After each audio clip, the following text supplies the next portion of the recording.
Dédicace de l'œuvre Les Cris d'une mère de l'écrivaine maître Lorraine Donald Seka. Les temps forts détaillés dans ce journal.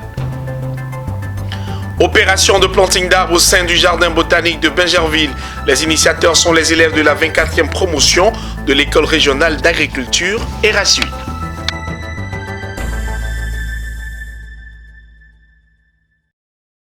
Merci de renouveler votre fidélité au journal de Business 24 Africa.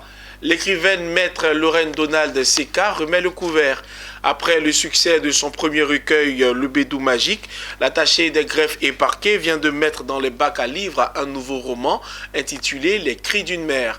Les temps forts de la dédicace dans cet élément. Lorraine Seka est juriste de formation. Elle est aussi écrivaine et publie une nouvelle œuvre intitulée Le Cri d'une mère. Au fil des pages de ce livre, l'auteur dénonce les violences, notamment sexuelles, contre les mineurs. Un phénomène bien souvent occulté, voire négligé par le pouvoir public et les citoyens.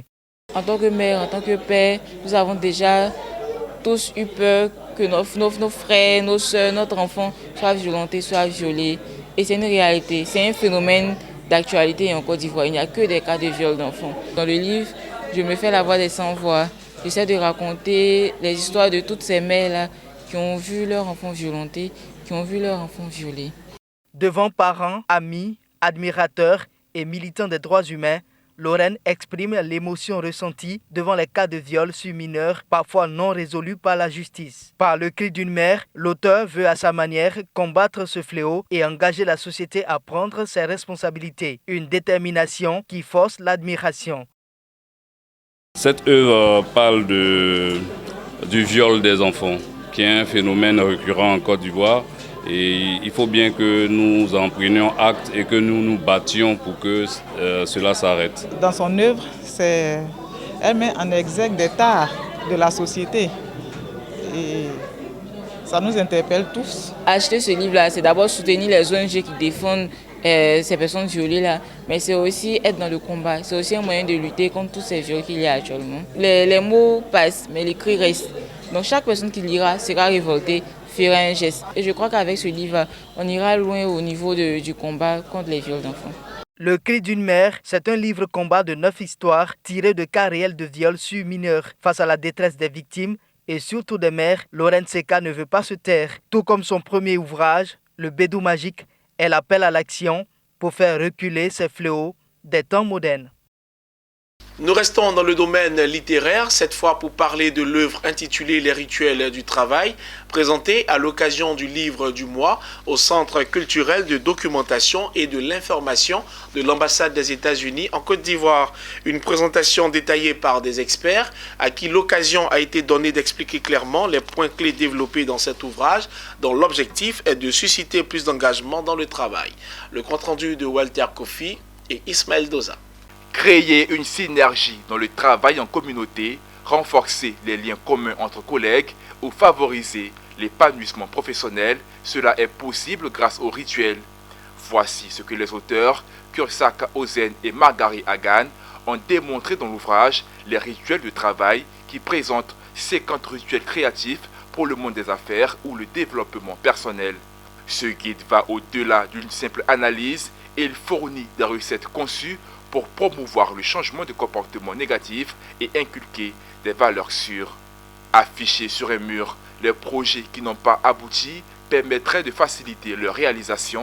Voici un exemple de rituel parmi tant d'autres développés dans cet ouvrage. Des experts sur la question ont autour d'un échange donné quelques points clés développés dans l'œuvre. Les rituels requièrent l'adhésion et l'acceptation de tous au sein de l'entreprise. Alors, lorsqu'un rituel est mis en place, lorsqu'il est mis en action, les employés qui y adhèrent vont dans la droite ligne de ce qui y est dit.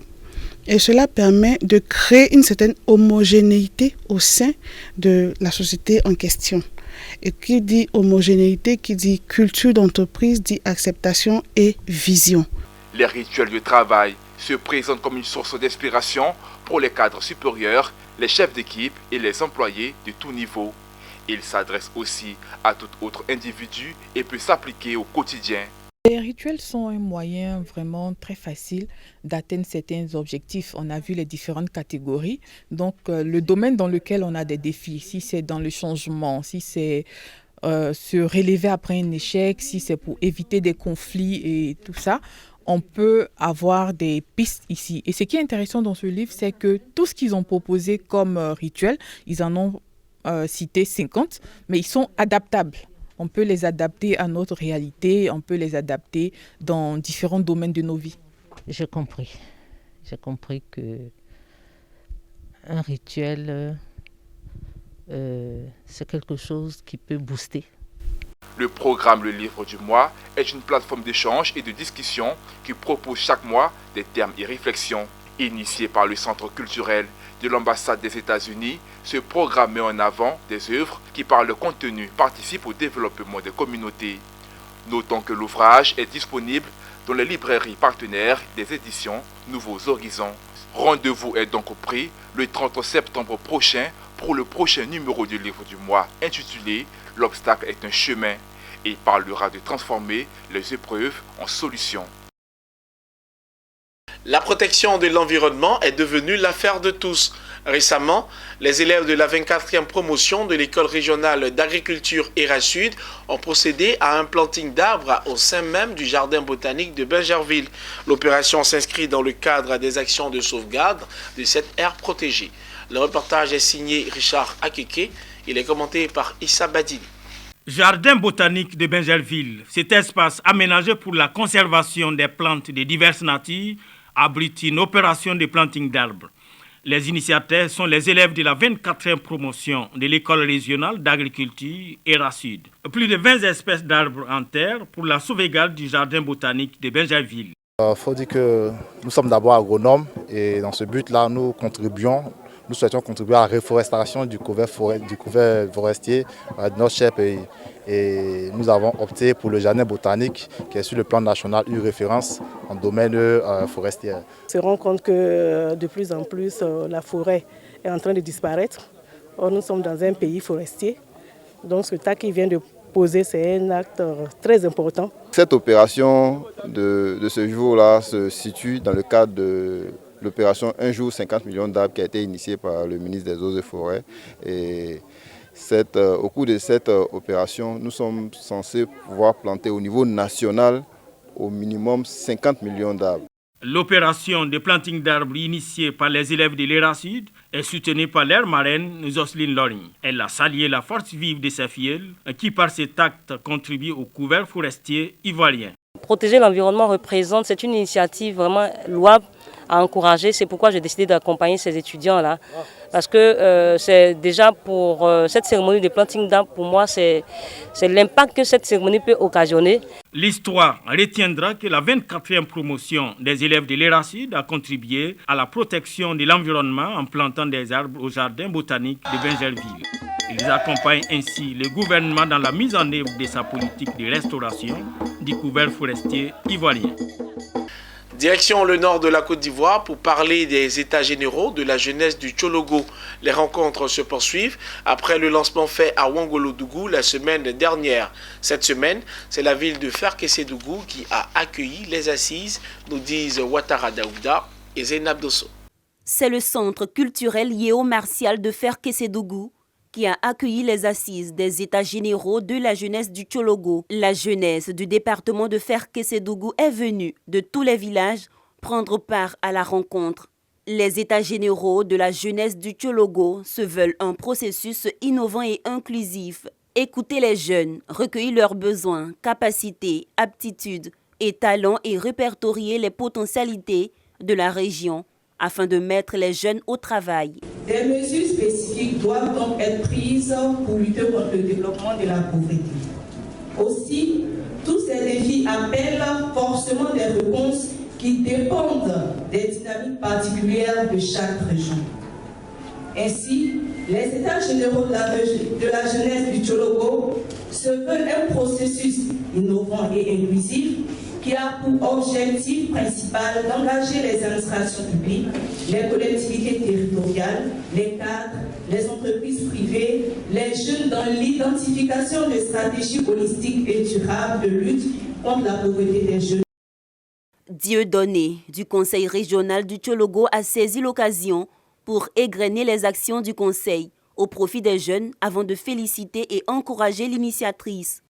Monsieur Télé Birama Ouattara a instruit tous ses collaborateurs qui sont conseillers régionaux. Notons que le thème de ces assises était les jeunes et la lutte contre la pauvreté dans le Tchologo. Des assises qui ont été meublées par des panels et une formation sur l'entrepreneuriat. Ça a été un moment d'échange fructueux, un moment important pour notre jeunesse. Les États généraux du Tchologo ont eu pour parrain le ministre d'État, ministre de la Défense Téné Birahima Ouattara et Mamadou Touré, président de ces assises. Plusieurs partenaires prennent part à la rencontre. Il s'agit de l'UNICEF, SUCAF et SECO. Avant Ferkessédougou, la ville de Ouangolodougou avait constitué la première étape. Dans les jours à venir, c'est Kong qui se prépare à abriter la première édition des États généraux de la jeunesse du Tchologo. Le Conseil des gouverneurs du Fonds monétaire international vient d'approuver le décaissement de 650 milliards de dollars pour soutenir l'économie mondiale. Selon l'institution, les fonds qui seront décaissés sous forme de droits de tirage spéciaux serviront à accroître les liquidités dans le monde. Il s'inscrit donc dans une logique de relance de l'économie mondiale après l'année 2020 marquée par la pandémie de la Covid-19 qui a exacerbé les déséquilibres macroéconomiques et ralenti les avancées sociales, notamment dans les pays en développement. Voilà qui met un terme à cette édition. Merci de nous avoir suivis. Très bonne suite de programme sur Business 24 Africa.